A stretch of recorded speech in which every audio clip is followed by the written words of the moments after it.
I just think if you feel that deeply about other women, you should get married to one. That's just my opinion, you know? And it's not like she'd be short of offers. I mean, she's tall, she's handsome, she plays guitar, and she has cats. She's literally lesbian catnip. She is literally lesbian catnip, and we are all the cats.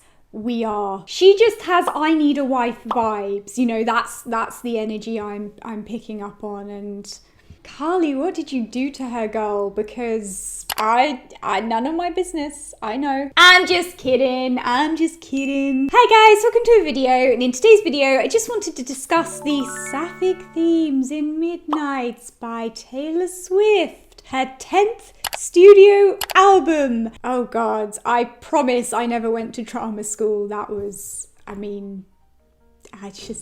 I wasn't sure if this album was going to be as loudly sapphic as Folklore and Evermore, because those two were like peak sapphic. Those two were like discovering Emily Dickinson's secret lesbian lover that she's been writing poetry about. You know, that was Folklore and Evermore's vibes. It was. The energy is chaotic right now. I know. But Midnights definitely has some sapphic themes to offer, and I thought we'd discuss it here together today. Just you and I, alone at last. I really liked Midnights. I thought it was a very chill album, and it's kind of like something you can listen to whilst kind of like sipping your tea and looking out of a rainy window and thinking about all your ex-lesbian lovers. Or sipping wine, or doing some painting, you know, whatever you're into. You know, it was just very that. It was very chill, very enjoyable. If I'm honest, I didn't like it as much as I liked Folklore and Evermore. I think that's always going to be my favourite era of hers, but I do really still love Midnights, and I'm still a simp for Daddy Swift. I am. I deserve to be cancelled. I do. As a disclaimer, this is just my own interpretation of the work that she's put out there for public consumption. It's just my opinions. That's all this video is. And you may hold different opinions about her work. You may have a different interpretation about what her work means, and that's totally fine. Two different opinions can exist on the same topic, on the same subject, on Taylor Swift's work. Well, in this day and age on the internet, can there really be two different opinions existing harmoniously? I'm not so sure. I don't know. But I always have to give this disclaimer because there's always somebody who gets offended about, you know, and I just think, well, you probably are secretly. So that I said what it must be exhausting always rooting for the anti-hero, okay? Oh, and thank you to my wonderful, very, very lovely, very, very amazing, good-looking, spectacular Sapphic Underground Club members who helped me with this video and who provided their opinions and their research and their lesbian scientific findings for this video. They are so lovely, and it's great over there. We have a Taylor Swift channel on the Discord, and it was chaos. It remains chaotic. It does. Yeah, that's the thank yous out of the way. So let's get into it. So the first song on Midnights I want to talk about is the very first track, which is called Lavender, Haze. Now, Tay has spoken about the meaning behind this title on Instagram, where she said, "I happened upon the phrase Lavender Haze when I was watching Mad Men. I looked it up because I thought it sounded cool, and it turns out that it's just a common phrase used in the 50s where they would describe just being in love." Interestingly, the conversation which included this phrase in Mad Men came from a character talking about a woman he was in love with, and that woman is a model called Elizabeth, Betty for short, which also happens to be Carly's profession and middle name. Now, that's probably just a fun coincidence, but it's worth noting anyway. Of course, lavender is also something heavily associated with lesbians. In fact, lesbians were once famously referred to as the Lavender Menace, particularly in 1970s America. And what vibe and aesthetic is Taylor going for with Midnights? It's the 1970s. So that's another possible association with this song and the album. And then, of course, there are other associations with lavender and lesbianism, such as lavender marriage, which is a term for a heterosexual marriage of convenience to conceal homosexuality of one or both partners. So as you can see, the use of lavender in Midnights could potentially have a variety of meanings, and that's on brand. Anyway, moving on to the lyrics in Lavender Haze, these lyrics contain themes of falling in love and resisting traditional expectations placed on women. And these lines in particular stood out to me. I've been under scrutiny, you handle it beautifully, all this shit is new to me. So this song is about being in love and being under scrutiny for that love, and it doesn't really track past her teenage years that a heteronormative love affair would be new to her, at least going from her previous work. So that really stood out to me as potentially sapphic. And then we also have the lines, I feel the lavender haze creeping up on me, surreal. I'm damned if I do give a damn what people say. No deal. The 1950s shit they want from me.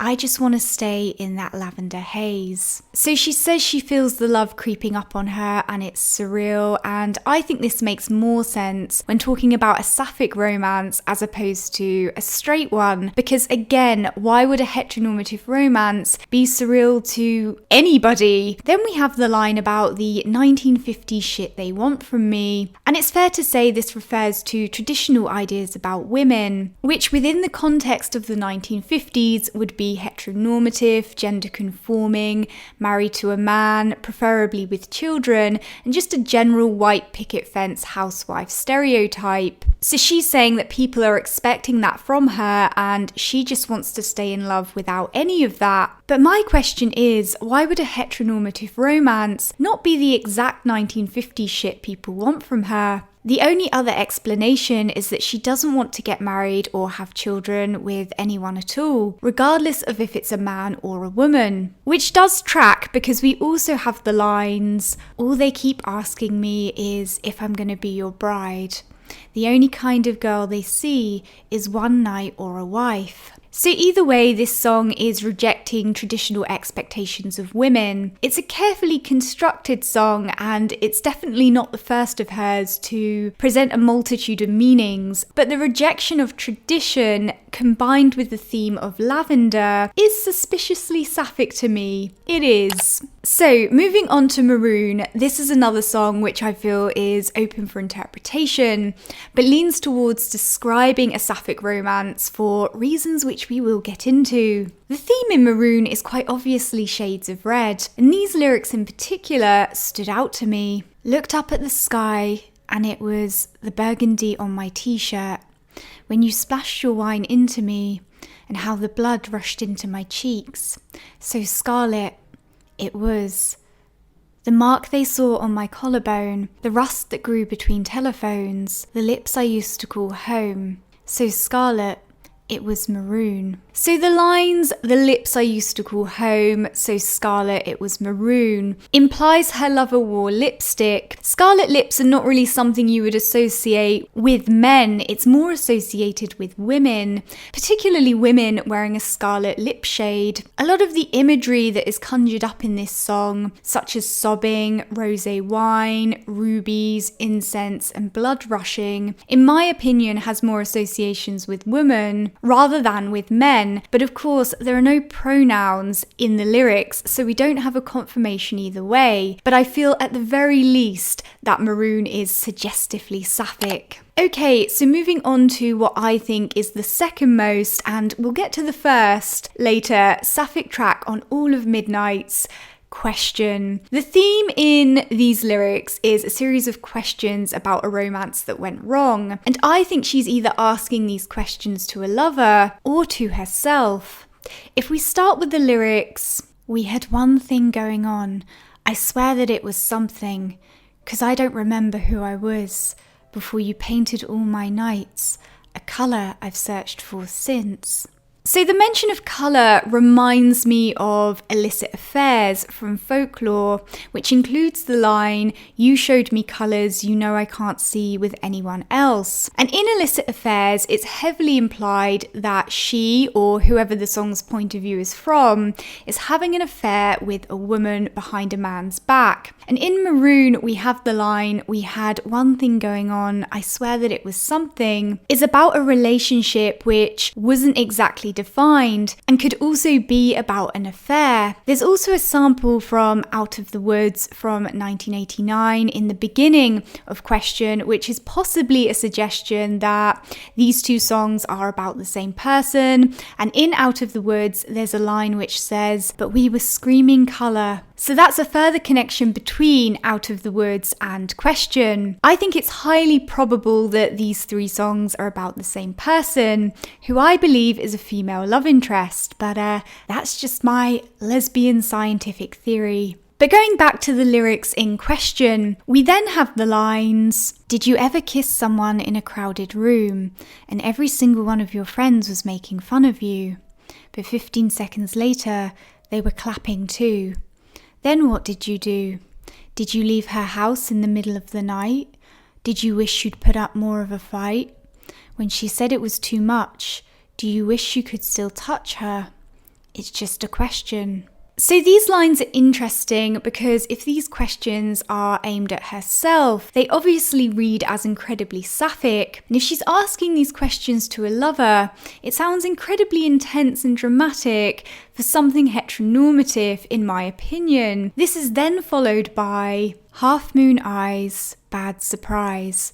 Did you realise out of time she was on your mind with some dickhead guy that you saw that night? But you were on something. It was one drink after another. Fucking politics and gender roles. And you're not sure and I don't know. Got swept away in the grey.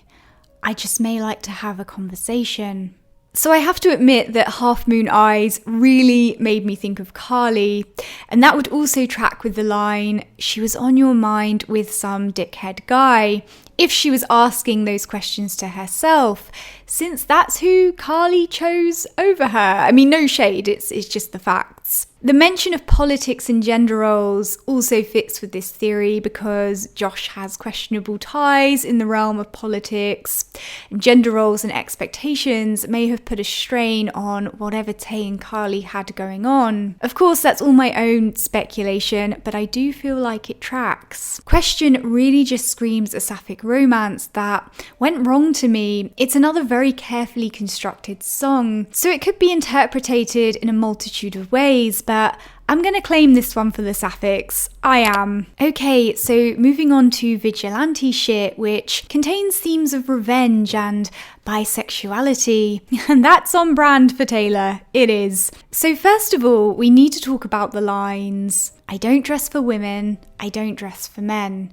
Lately, I've been dressing for revenge." So the lines, "I don't dress for women, I don't dress for men," is a very clear allusion to bisexuality. A feminist talking point is how women present themselves, and whether or not this presentation is for the benefit of men and the male gaze. But Tay has included women here specifically for a reason, and that reason is, in my opinion, highlighting her bisexuality, and this would not be the first time she has highlighted her bisexuality. It would not. The other part which stood out to me in the lyrics for Vigilante shit is, "She needed cold hard proof, so I gave her some.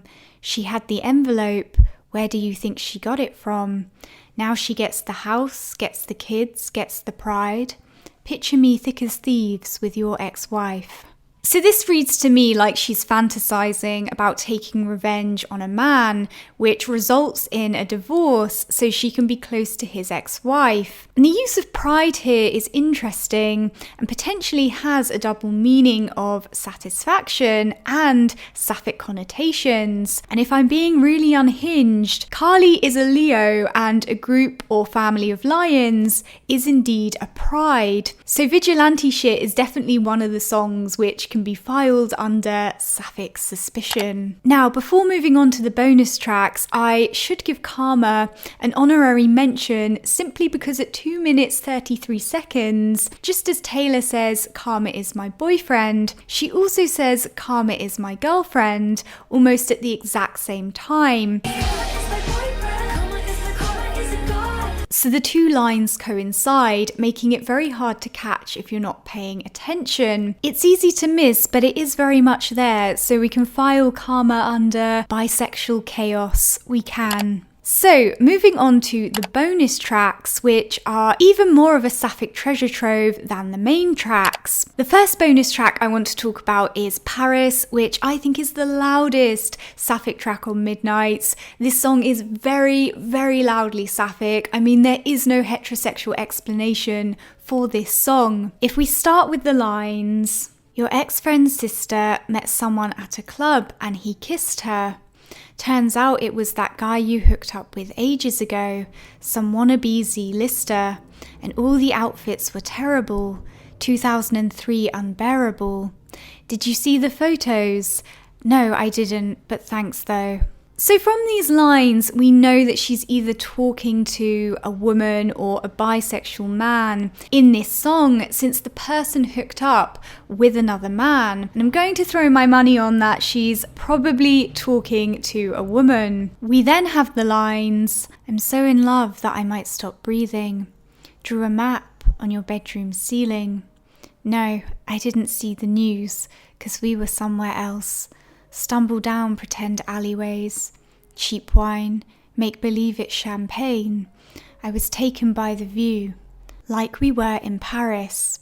So these lyrics are interesting because the news aspect is suggestive of news pertaining to her and her lover. My mind immediately went to Tay and Carly being plastered all over the media after Kissgate, with people talking about the possibility of them being a couple. A further connection with Carly is this song is also titled Paris, and Carly has a lot of ties with Paris. She speaks French, she attends Paris Fashion Week, she has a caption on TikTok which says, nothing can kill my vibe, I'm in Paris, and on Instagram which says, it's always golden hour in Paris. And the last caption is interesting because it also links to the theme of gold in so many of Taylor's previous lyrics and the association between gold and Carly. There's just a lot of associations between Carly and Paris, which makes me narrow my eyes at this song. Of course, there are other interpretations, but I feel like the Carly theory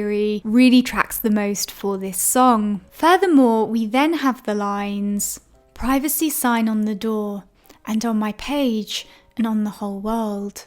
Romance is not dead, if you keep it just yours. This is obviously talking about a love she wants to keep to herself at all costs to avoid it being ruined, which pretty much rules out a lot of the men that she's been seen with in the past, because with pretty much all of them, she was happy to be seen in public, holding hands, being affectionate, kissing, and so on. Taylor also uses male pronouns in her songs quite freely. However, when it comes to women, it's a different story.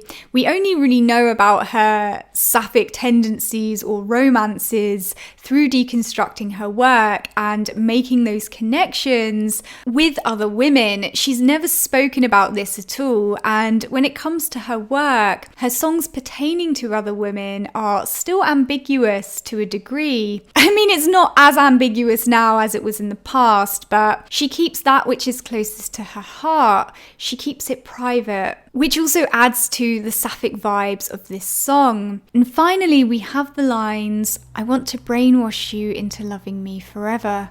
I want to transport you to somewhere the culture's clever.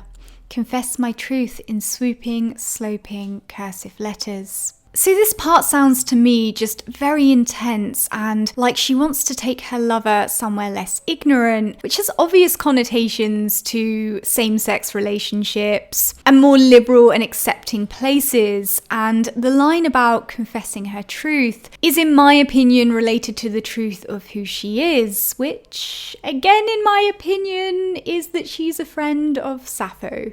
So this song is airtight in my opinion. It's for sure the most Sapphic song on the album, without question. So moving on to Glitch, which is another very carefully constructed song with hidden meanings, some of which I believe are Sapphic, in my humble opinion. The theme in Glitch is finding yourself attached to somebody who you're not supposed to be. And I suspect this is yet another song about Carly. Another one. Now, the first set of lyrics which stand out to me are, I was supposed to sweat you out, in search of glorious happenings of happenstance on someone else's playground. but it's been 2,190 days of our love blackout. So the line about being on someone else's playground possibly pertains to Tay and Carly being involved whilst Carly was with Josh. And this is somewhat backed up by the line, it's been 2,190 days of our love blackout, which from the day this album came out, which was the 21st of October 2022, 2,190 days ago, this Polaroid photo was taken at Drake's birthday party of Tay and Carly. So it's safe to say she was referring to this time, and all roads really lead back to Carly in this song. I think the final nail in the Sapphic coffin with this song are the lines, "A brief interruption, a slight malfunction. I'd go back to wanting dudes who give nothing. I thought we had a chance. And that's romance. Let's dance." So the lines "a brief interruption and a slight malfunction" reads to me like this romance was outside of the ordinary, which obviously has Sapphic connotations. And then the lines "I'd go back to wanting dudes who give nothing" backs up that theory as well, because to go back to men, you have to leave them. And within the context of this song, she left them with this lover. Overall, Glitch is definitely one of the louder Sapphic songs on this album, and there is no heterosexual explanation for it. There's not. I won't accept one. And finally, we have Dear Reader, which I think is an interesting track, and I've included it because I think this song is a response in some parts to the speculation over her sexuality and people wanting her to come out so they have a source of representation. I found this song quite self-deprecating, and I think it exposes Tay's own negative perception of herself in some ways. But I also feel like it's an honest expression of things that she wants to say to her audience. And in terms of Sapphic themes, the lines, "Dear reader, you don't have to answer just because they asked you. Dear reader, the greatest of luxuries is your secrets." These lines obviously pertain to not answering questions about her sexuality, her personal life, and how her secrets are a luxury to her in particular because of her fame. We also have the lines, "So I wander through these nights. I prefer hiding in plain sight. My fourth drink in my hand. These desperate prayers of a cursed man." So the line "I prefer hiding in plain sight" is very obviously about parts of herself remaining unseen, despite the fact that she's constantly in full view. And I feel that's very much related to her Sapphic romances and tendencies. And I also thought the line "these desperate prayers of a cursed man" was interesting because I feel like she was referring to herself in that line. A lot of her music is from a male point of view, and I don't think it's outside the realm of possibility that she refers to herself as a man from time to time, because it allows her greater Sapphic expression whilst keeping her privacy at the same time. And the song is concluded with, "You should find another guiding light, but I shine so bright, you should find another." So I think these final lines and the song overall is very much a response to how people put her up on a pedestal or look up to her to be some kind of representation or extension of themselves. And it's true that people have probably built her up to be something that she's not, and therefore have all these expectations of her. They expect her to have all the answers, to be a source of representation. But the truth is, she doesn't want that. She wants the listener to know that she's a flawed person. Her truth isn't necessarily something that correlates with the image that people have created of her in their minds. But she also recognises that she's at an extreme level of fame, so it can't really be avoided. I've already spoken about the subject of her coming out in another video. And to be honest, I don't really think she's in the closet at this stage, but ultimately it's her choice what she chooses to share with her audience and how she shares it. I think the line "hiding in plain sight" describes it perfectly. Okay guys, let me know your thoughts on Midnights by Taylor Swift. Were you feeling it? it? Were you not feeling it? Are you feeling it now, Mr. Krabs? Did you pick up on any Sapphic vibes? Do you think there's no Sapphic vibes at all and I just sound completely unhinged? Let me know down in the comments section below. Is somebody gonna try and fight me because I dared to suggest that, you know, that it's obvious? If you're a lesbian, if you're a woman who likes to discuss unhinged Taylor Swift gay theories, come and join the Sapphic Underground Club. Just come and join it. It's home for the unhinged lesbian. It is. We will look after you there. We will. Don't forget to subscribe for instant disappointment, and I'll see you guys soon. Bye.